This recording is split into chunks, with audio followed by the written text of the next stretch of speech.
What is up, everybody? Welcome to AK Plays. I'm AK. Let's play.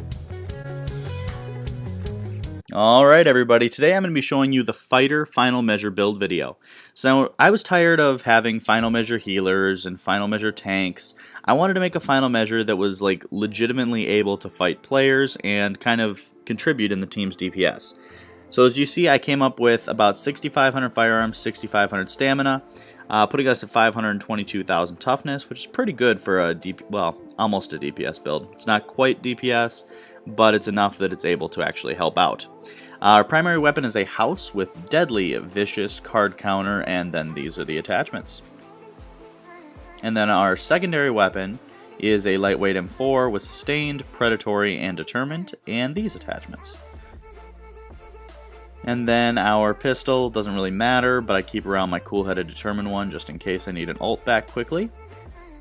And our chest piece is a Final Measure chest rolled for stamina with health, skill haste, and ammo capacity. And then our mask is rolled for firearms with critical hit chance and kill XP. Kill XP should be ammo capacity, but I didn't have that mask.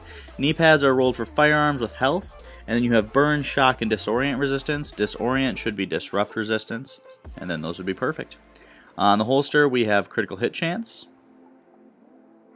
And then on the gloves, we are rolled for stamina with SMG damage, critical hit chance, and critical hit damage. And on the backpack, we are rolled for stamina with health and burn resistance. And then the gear set bonuses for Final Measure, you're going to get a bunch of EDR, and you're going to be able to catch grenades and help out your team. And then our gear mods down here, we have Firearms Crit Chance, and then Support Station Healing Speed, and Support Station Range. The reason for those is you really don't get any healing on this build, so I want to make sure that the Support Station that you have up is going to be healing you at least a little bit. And then the size is to kind of help keep your team off pred bleeds. Support Station Healing Speed on the holster, and then Firearms Crit Chance and Support Station Healing Speed on the knees, and Firearms Crit Chance on the mask, and Firearms Crit Chance and Firearms Crit Chance on the chest piece. And now we'll look at some of the stats for the weapon. You can see that we are at 60% crit chance, which is max crit chance. And we have a good amount of crit damage and a good amount of headshot damage. So that's where a lot of the DPS is going to be coming from on this build, is your crits. We don't have a ton of skill haste. We only have it on the chest piece. You can sub out one piece of your critical hit gear mods for skill haste if you'd like. I am fine with it. Here we have a booster and an immunizer. Booster is going to be for damage buff and for a little resistance. And the immunizer is basically going to be your main heal. And then, of course, we run with a recovery link to try to help our teammates, keep them up, and if you're running solo, to keep yourself up. Talents, we're running Adrenaline to keep off status effects, and Critical Save to give us a little more toughness.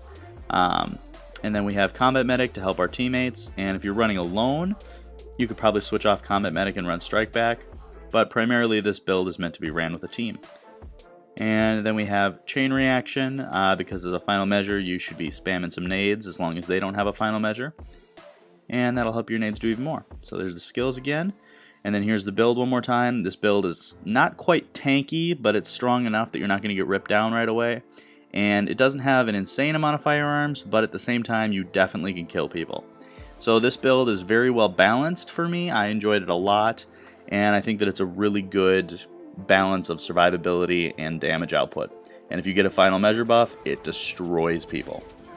So first clip I'm going to show you is a 3-man team goes rogue on me while I was here in DZ1, and I'm basically reacting. They were, unfortunately, it's hard for me to admit, but they were really good at dodging grenades. I would turn to try to throw one behind me, and they would just never run into it. I only got one guy with a grenade this entire time, which is pretty surprising. Usually I am like 90-100% with my grenades, but these guys just were not pushing hard. They were very cautious, which I commend them on. They were being very smart, but at the same time, this build, once I do get a hold of them, it's amazing. This guy's a striker, and when he gets up here to fight me in a second, you'll see that I give him a face tank and I'm at low health, and I still beat him in a face tank. That's amazing for a final measure to be able to take on a striker like that. That's something else.